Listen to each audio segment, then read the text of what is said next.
भगवान सबकी सुनता है और सबकी मदद भी करता है। बस आपको धैर्य और खुद में तथा भगवान में विश्वास रखना है। एक बहुत बड़े तथा मशहूर डॉक्टर थे जिनका नाम मार्क था।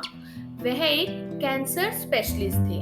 एक बार किसी सम्मेलन में भाग लेने के लिए किसी दूर के शहर जा रहे थे। वहां उनको उनकी नई मेडिकल रिसर्च के महान कार्य के लिए पुरस्कृत किया जाना था। वे बड़े उत्साहित थे तथा जल्दी से जल्दी वहां पहुंचकर पुरस्कार पाना चाहते थे।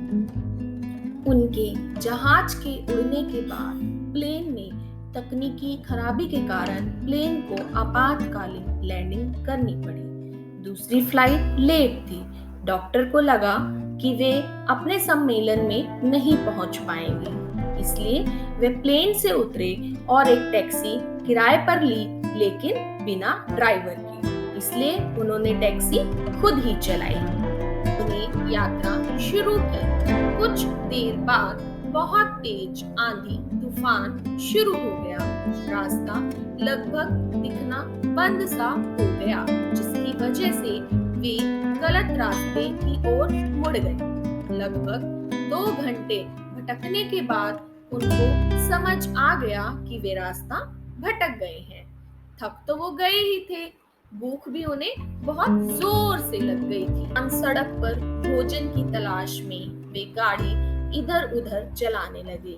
कुछ दूरी पर उनको एक पुराना सा मकान दिखा। उन्होंने बिल्कुल मकान के नजदीक अपनी गाड़ी रोकी।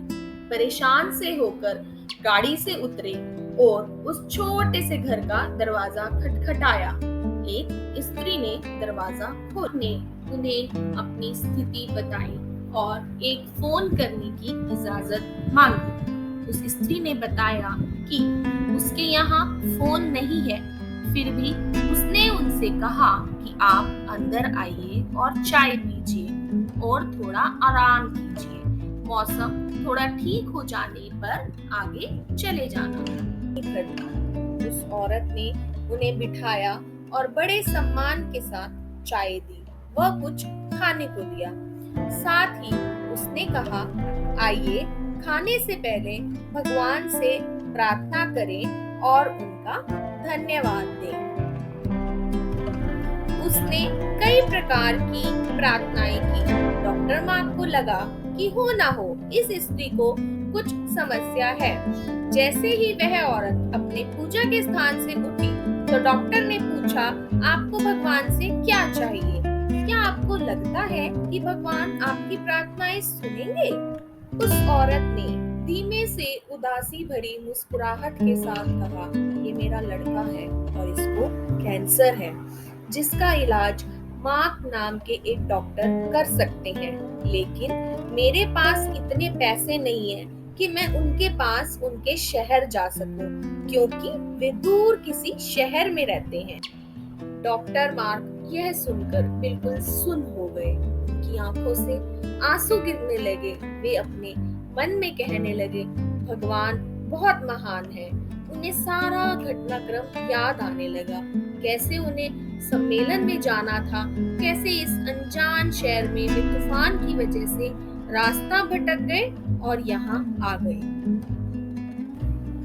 वो समझ गए कि यह सब इसलिए नहीं हुआ कि भगवान को केवल इस औरत की प्रार्थना का उत्तर देना था, बल्कि भगवान उन्हें भी एक मौका देना चाहते थे कि वे भौतिक जीवन में धन कमाने, प्रतिष्ठा कमाने आदि से ऊपर उठे और असहाय लोगों की सहायता करें। वे समझ गए कि भगवान चाहते हैं मैं उन लोगों का इलाज करूं जिनके पास धन तो नहीं है, लेकिन उन्हें भगवान पर विश्वास है। उन्होंने उस स्त्री को सच्चाई बताई और उनके बच्चे का इलाज करके उसे बिल्कुल स्वस्थ कर दिया और वे असहाय और गरीब लोगों का इलाज फ्री में करने। ये कहानी हमें 2 सीख देती है। एक तो ये कि हमें कभी भी भगवान से भरोसा नहीं तोड़ना चाहिए, और दूसरा, जितना हो सके हमें दूसरों की मदद करनी चाहिए। लेकिन हम पता है क्या सोचते हैं कि भगवान पहले आप कोई करिश्मा करके दिखाओ फिर हमें आप पर विश्वास होगा, जो कि बहुत गलत बात है।